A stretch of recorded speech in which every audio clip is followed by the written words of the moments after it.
अरे क्या बात है गौरी, अकेले खड़ी हो? पाठक बाबा अभी तक अंदर से नहीं निकले क्या? नहीं, अभी तक अंदर से नहीं निकले हैं। और अभी मैंने डाकिया काका को देखा, वो अंदर ही से ही निकले अभी। ओह अच्छा, लगता है हमारे किसान भाइयों का पत्र आया होगा। हाँ, पाठक बाबा लगता है वही पढ़ रहे होंगे। हाँ। अरे जोहार पाठक बाबा। अरे जोहार आनंद गौरी, कैसे हो? बहुत बढ़िया पाठक बाबा। तो चलो भाई, समय से लगता है तुम लोग आ गए हैं। हाँ। तो शुरू करते हैं आज का अपना ये कार्यक्रम। हाँ पाठक बाबा। जोहार। कृषि दर्शन की इस अंक में आप सभी किसान भाई बहनों का हम हार्दिक स्वागत करते हैं। तो बिना देर किए हुए सबसे पहले देखते हैं खबरें खेती की।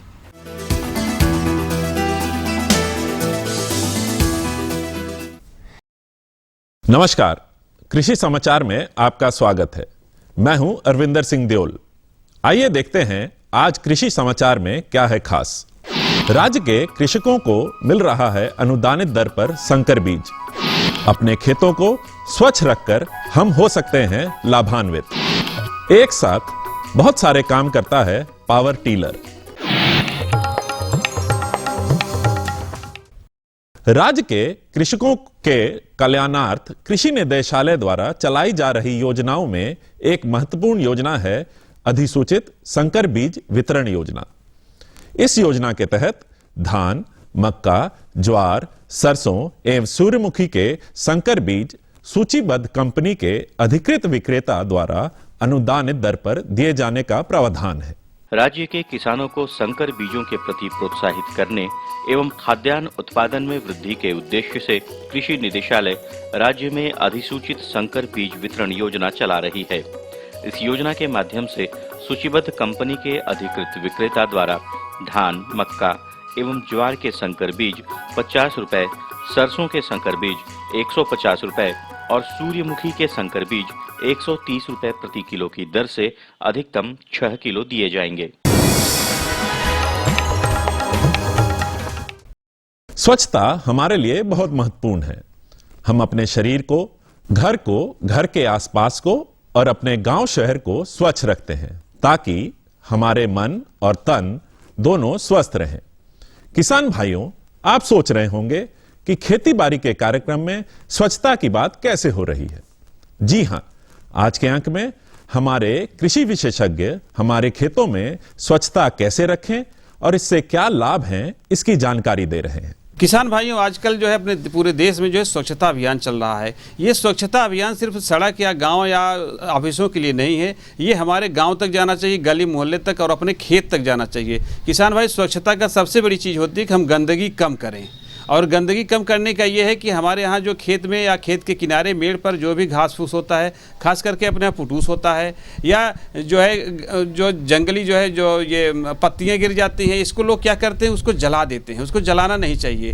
हमको दो तरह का जो है डस्टबिन का प्रयोग करना चाहिए। हमारे जो कूड़ा करकट है उसको दो जगह रखना चाहिए। एक तो जो सड़ गल जाए, दूसरा जो सड़ता गलता नहीं है। सड़ने गलने वाली चीज़ को हम उसको ले जाकर अपने जहाँ हमारा जो केचुआ का खाद बनता है, वर्मी कंपोस्ट, हम उसको वहाँ पर सुधार सकते हैं। दूसरी चीज़ जो है, हमारे जो है ये पशु जो चारा छोड़ देते हैं या और भी हमारे यहाँ जो ठूंठ निकल जाते हैं, जो अगर कोई मक्का बोया है उसका ठूंठ है या गन्ना है उसका ठूंठ है, अरहर है उसका ठूंठ है, तो उसको हम क्या करते हैं कि जलाते हैं। उसको जलाना नहीं चाहिए। उसको जो है कहीं पर आप गड्ढे में डाल दीजिए, उसका कंपोस्ट बनाइए।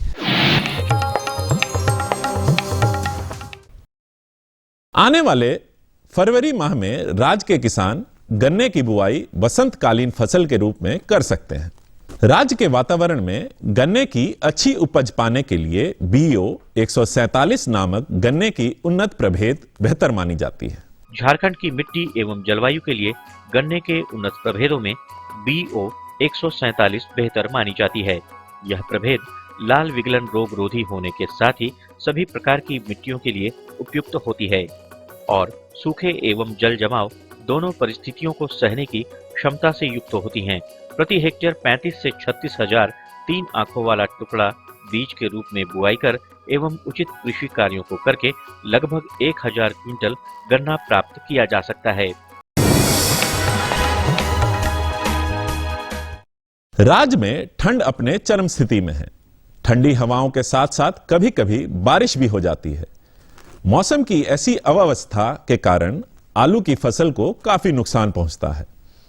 ऐसी स्थिति में आलू में पाला पड़ने या झुलसा रोग लगने की संभावना रहती है। तो कैसे आलू की फसल को मौसम के इस प्रभाव से बचाया जाए या रोग लगने की स्थिति में क्या करें, आइए जानते हैं कृषि विशेषज्ञ से। पाला से बचने का सबसे जो उत्तम तरीका है वो है कि आप जो है नमी को प्रचुर मात्रा में खेत में बनाए रखें। दूसरा, आपको घास फूस अगर मिल जाता है तो मेड़ के किनारे जो है घास को आप जो है थोड़ा सा धुआं कर दें। धुआं करने से क्या होता है कि जो तापक्रम है वो बढ़ जाता है और पाला का असर कम हो जाता है। और पानी डालने से जो है पौधे में पूरा पर्याप्त मात्रा में पानी रहती है और उससे जो पौधे में जो नसें होती हैं जिसमें वो फटने से बच जाती हैं और पाला से बच जाता है।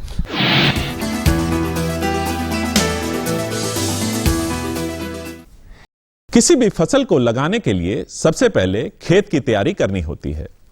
इस कार्य को आसानी से करने के लिए किसान पावर टीलर नामक उपकरण की सहायता ले सकते हैं। खेत की तैयारी में होने वाले बहुत सारे कामों को यह उपकरण तुरंत निपटा देता है। इस उपकरण को पावर टीलर कहते हैं। इस उपकरण की सहायता से किसान खेत को बुआई के लिए बेहतर तरीके से तैयार कर सकते हैं। जुताई, ढुलाई और ढेला फोड़ना जैसे कामों को यह उपकरण चुटकियों में निपटा देता है। इस पावर टीलर द्वारा एक दिन में लगभग 6 एकड़ खेत को बुआई के लिए तैयार किया जा सकता है।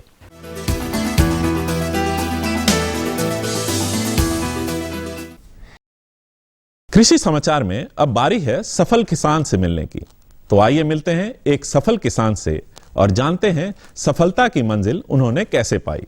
अपनी मेहनत और कृषि संबंधित अर्जित ज्ञान के दम पर विरासत में मिली खेती बाड़ी के काम को करते हुए आज ये शख्स अपने क्षेत्र में एक मानंद किसान हैं। अनाजों के साथ साथ सब्जियों की खेती भी यह बेहतर तरीके से करते हैं। अभी जो खेती कर रहे हैं सो वैज्ञानिक ढंग से कर रहे हैं और पहले जो करते थे वो अपना पूर्वज के हिसाब से कर रहे थे, उसमें कुछ कम फायदा हो रहा था। और अभी जो कर रहे हैं जो वैज्ञानिक ढंग से उसमें अच्छा हो रहा है और अच्छा मुनाफा भी हो रहा है।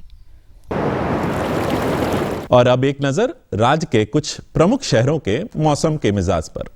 आज राज्य के कुछ प्रमुख शहरों के तापमान इस प्रकार दर्ज किए गए।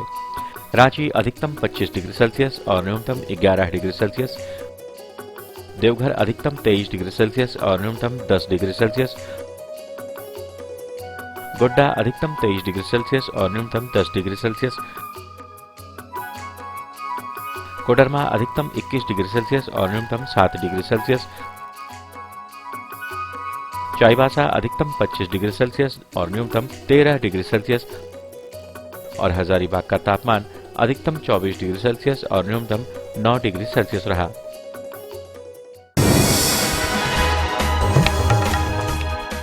और अब मंडी भाव में आइए नजर डालते हैं अनाजों के भाव पर।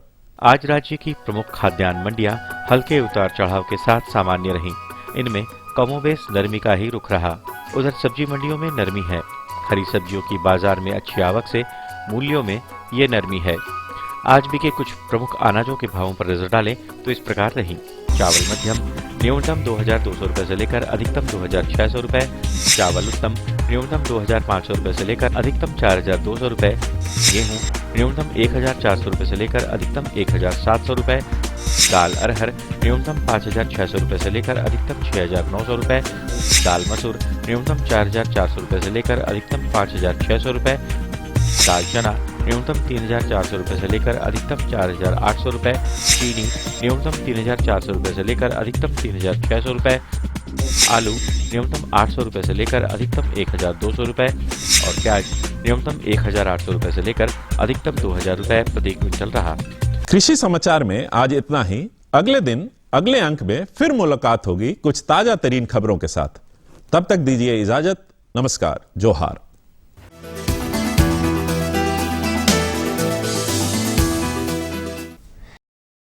खबरें खेती के अंतर्गत आपने मंडी भाव को जाना, मौसम के हालात को समझा, साथ में कृषि के नई नई तकनीक की जानकारियां भी आपको मिली।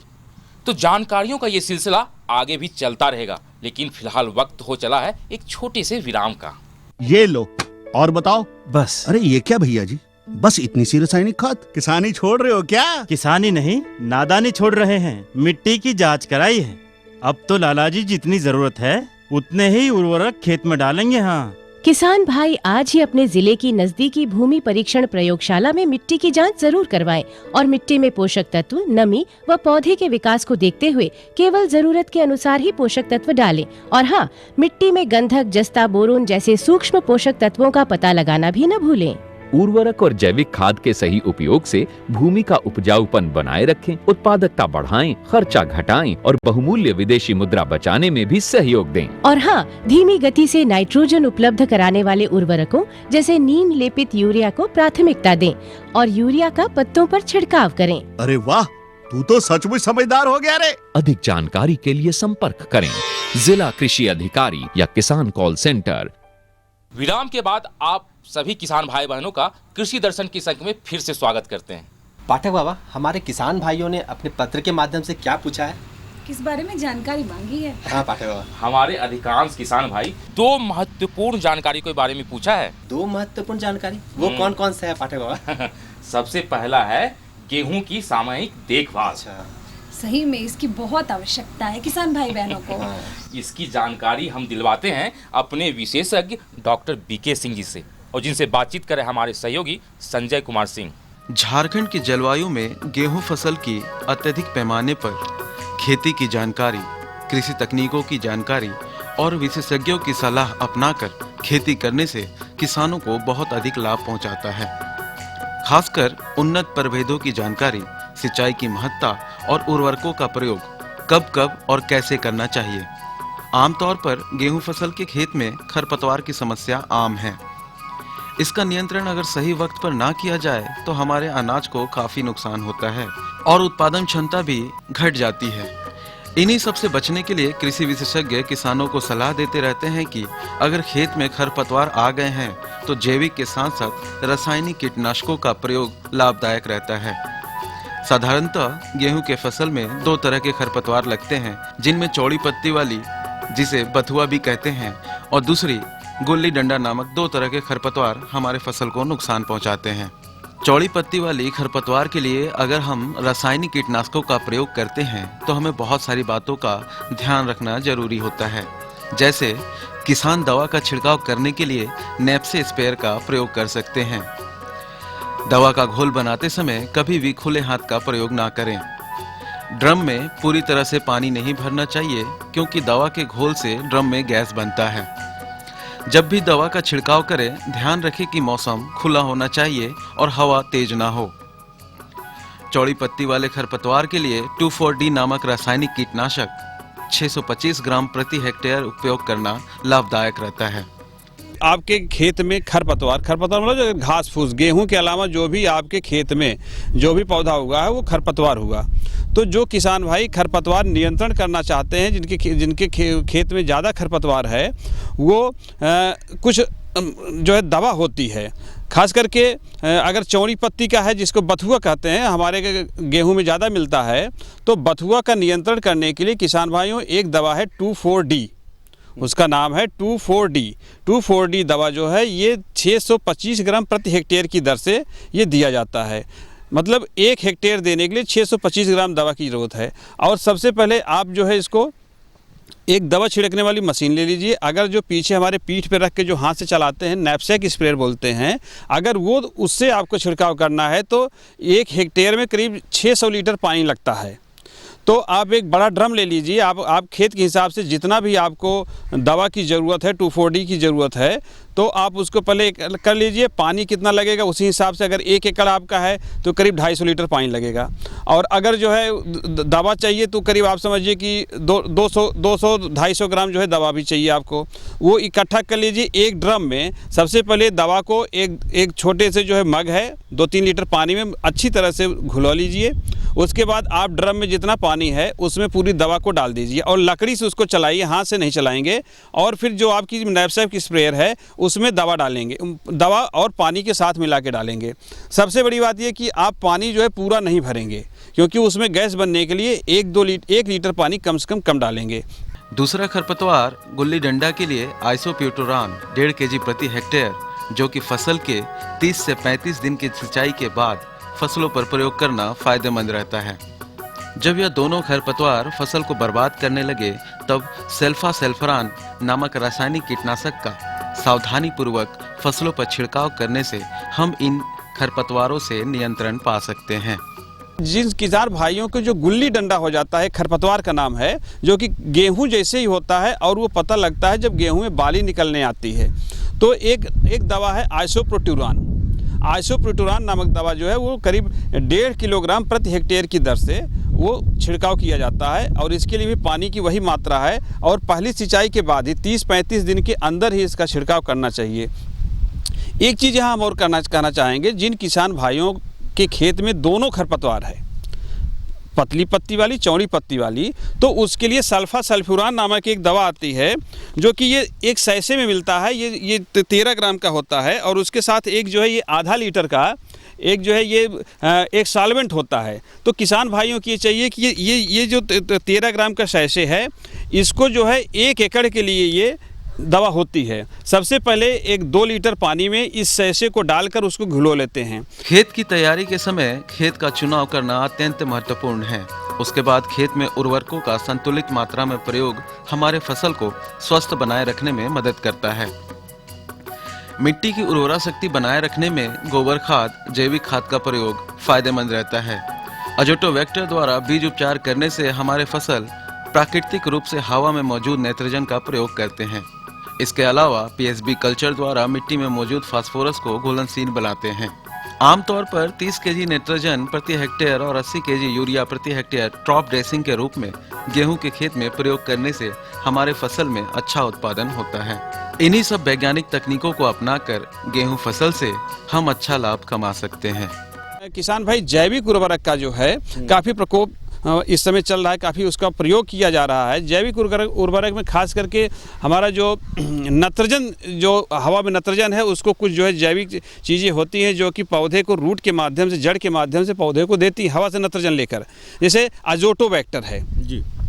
लेकिन इसका उपचार आप जो है जो बीज का उपचार अगर करते तो उससे इससे ज़्यादा फायदा होगा। या आप ये कर सकते हैं, जिनकी अभी आप प्रयोग करेंगे तो अगली फसल के लिए फ़ायदा करेगा। या पीएसबी कल्चर होता है, फास्फोरस विलायक जीवाणु, जो हम डीएपी हमारे खेत में जो पड़ा हुआ है, जो फास्फोरस है जो कि अघुलनशील हो गया, उसको घुलनशील बनाने के लिए पीएसबी कल्चर का प्रयोग किया जाता है, जिसको हम सड़ी हुई गोबर की खाद ले लेते हैं, उसमें अजोटोबैक्टर या पीएसबी कल्चर जो भी आपके पास है उसको मिला लेते हैं। नत्रजन के लिए खास करके अजोटोबैक्टर, उसको हम मिला लेते हैं उसको, और 5-6 दिन के लिए उसको रख देते हैं, उसमें नमी कर देते हैं अच्छी तरीके से।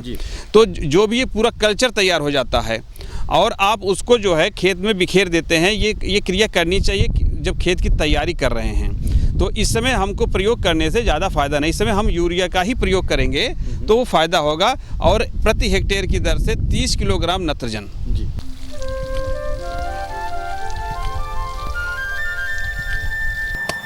अरे भैया, इसकी क्या जरूरत? किसकी क्या जरूरत है? अरे मिलता तो है बाजार में। क्या मिलता है बाजार में? बुझो तो जाने। अरे बुझावन भैया, पहेलियाँ क्यों बुझा रहे हो? साफ बताओ ना क्या बात है। अरे किसना, इनके कहने का मतलब है ना कि जब बाजार में रेडीमेड उर्वरक सुंदर सुंदर बोरा में बंद मिलता है, तभी गोबर में लिसराने का क्या जरूरत है? हाँ, क्या फायदा? हमको बुड़बक समझो क्या?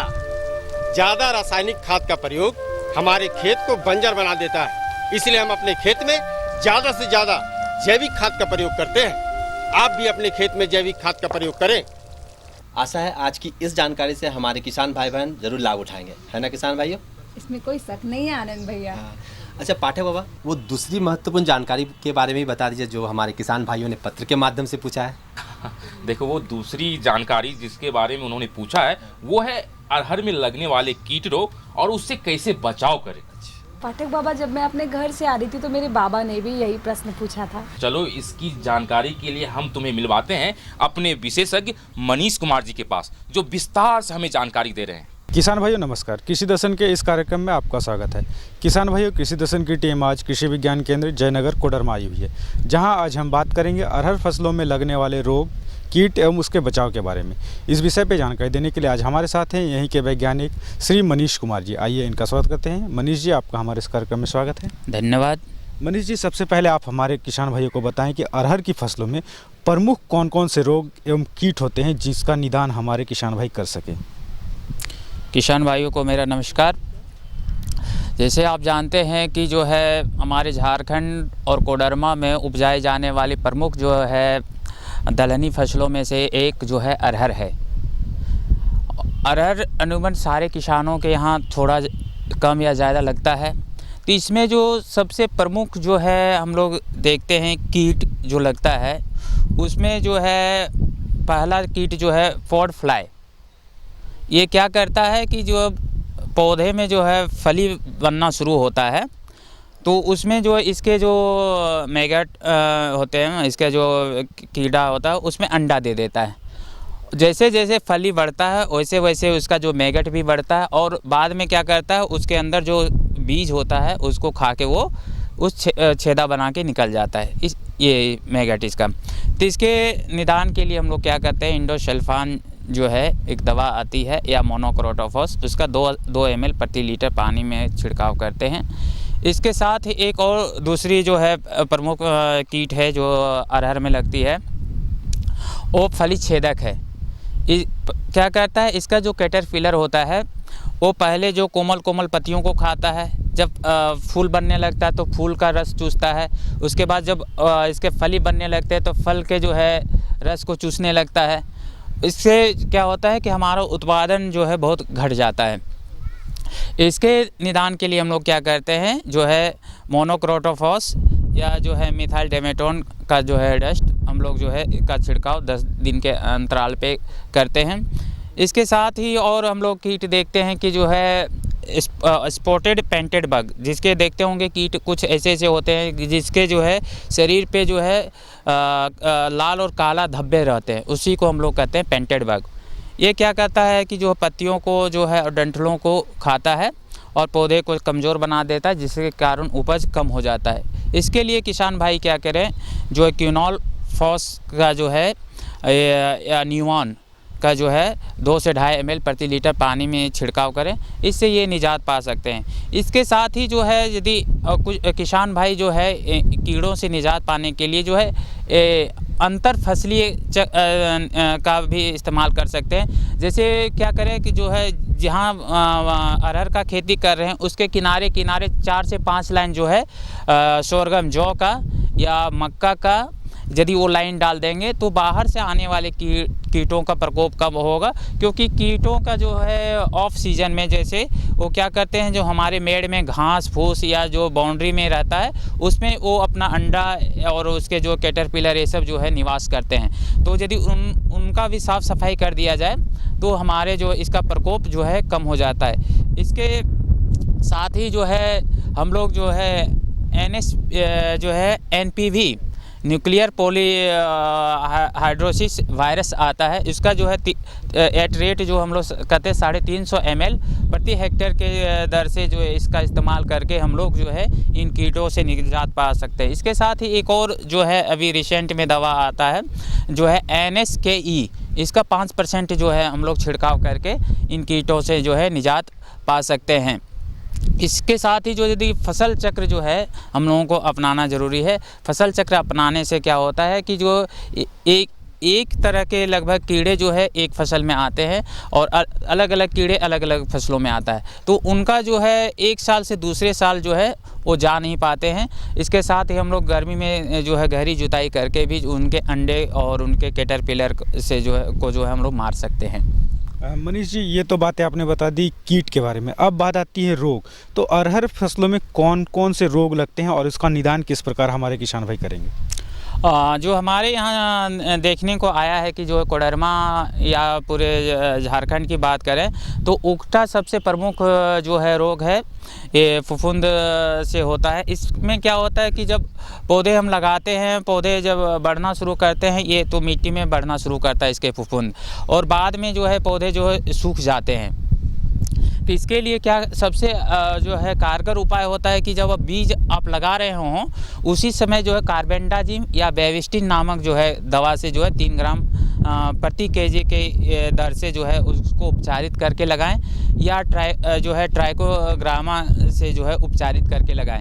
यदि उस समय नहीं कर पाए हैं तो उकठा के जो है क्या करें, जो भी पौधे में उकठा रोग मतलब जो सूखे हैं उसको उखाड़ के जो है कहीं जो है उसको जला दें या गाड़ दें इकट्ठा करके, पहला ये करना चाहिए। दूसरा जो है इसमें क्या है कि जो है रीडोमिल एक दवा आती है, उसका जो है 2% का घोल बना के जो है छिड़काव करने से जो उकठा से निजात पा सकते हैं। इसके साथ ही एक जो प्रमुख बीमारी लेकिन कम मात्रा में जो है हम देखते हैं, कहते हैं स्टेलेटी मोजैक। इसमें क्या होता है कि जो अरहर पौधे होते हैं उसमें देखते हैं वो बोना हो जाते हैं, पत्तियां एकदम छोटी छोटी हो जाती हैं गुच्छेदार में, तो इसी को स्टेलेटी मोजैक कहते हैं। इसमें जो है इसका जो कारण है वायरस के कारण, तो इसका जो हम नियंत्रण नहीं कर सकते हैं, लेकिन ये फैलता है मक्खियों से। तो यदि हम इंडोसल्फान का जो है 2 ml प्रति लीटर पानी में करके करेंगे तो फैलने को दर रोक सकते हैं। और जो भी पौधे इससे रोग से ग्रसित मिले उनको उखाड़ के जो है किसान भाई जो इकट्ठा कर लें और उसको जला दें, इससे जो है उससे निजात पा सकते हैं। मनीष जी, ये तो बातें अपना बता दी रोग एवं कीट के बारे में। अब आप हमारे किसान भाई को बताएं कि चूंकि मौसम बदलता है तो उसमें कुछ प्रमुख कीटों का भी प्रकोप होता है एवं रोग भी उत्पन्न होते हैं, तो इसके लिए हमारे किसान भाई किन किन बातों पर ध्यान देंगे? सबसे पहले है किसान भाइयों को ध्यान देने की ज़रूरत है कि जो भी आप मौसम के अनुसार, जैसे हम लोगों का जो है ये वर्षा आश्रित क्षेत्र के अंदर आता है, तो हम लोग जो है शॉर्ट या मीडियम ड्यूरेशन जो है कम या मध्य अवधि वाले प्रजातियों का चयन करें, जिससे और कुछ जैसे बहार है, ये जो है क्या होता है फली छेदक और रोग से जो है ये उसका रेसिस्टेंट होता है। इस तरह का जो है उपास 120 ये कम अवधि का जो है ऐसे प्रजातियों का चयन करें। और जो है बीमारी जैसे उकटा मोजैक ये सब जो है ये तभी दूर कर सकते हैं जब फसल चक्र जो है एक ही खेत में बार बार उसी फसल को नहीं लेना है। जैसे कोई भी दलहनी फसल नहीं लेना है यदि जिस खेत में लगा रहे, ये 3 साल के जो है 3 साल तक एक ही फसल एक ही खेत में नहीं लेना है, तो इस बीमारी से निजात पाते। इसके साथ ही जो है बीज उपचार अवश्य कर लें। बीज उपचार करने से क्या होता है 50% जो है बीमारी और कीट से जो है आप उसी समय कम कीमत पे आप छुटकारा पा सकते हैं। तीसरा जो किसान भाई क्या करते हैं कि जो है थोड़ा सा कीड़ा देखे और दवा का छिड़काव कर देते हैं। किसान भाई क्या होता है कि जितने भी जो है उनको परागण के लिए कुछ कीड़े जो है हमारे लाभदायक होते हैं, तो तुरंत जो है इंसेक्टिसाइड या फंजीसाइड का छिड़काव ना करें जब देखें कि जो उनका जो थ्रेशोल्ड लेवल पे पहुंचा है। जैसे मान लीजिए एक पौधा पे 1-2 जैसे 1 स्क्वायर मीटर में 5 कीड़े मिले तब जो है दवाइयों का इस्तेमाल करें। इस तरह करने से जो है किसान भाई निश्चित रूप से लाभान्वित होंगे। आप हमारे कार्यक्रम में और किसानों भाइयों को इतनी अच्छी जानकारी दी, इसके लिए आपका बहुत बहुत धन्यवाद। धन्यवाद। तो ग्रामीण भाइयों कैसी लगी आज की ये जानकारी? आप खुश तो है ना? और गौरी तुम? बहुत खुश है आनंद भैया। हाँ, तो किसान भाइयों आप इसी तरह कृषि से संबंधित समस्याओं से आप हमें अवगत कराते रहिए। हम अपने कुशल विशेषज्ञों के द्वारा उसका समाधान करते रहेंगे। इसी के साथ इजाजत दे गौरी को, आनंद को, साथ में पाठक बाबा को। जोहार।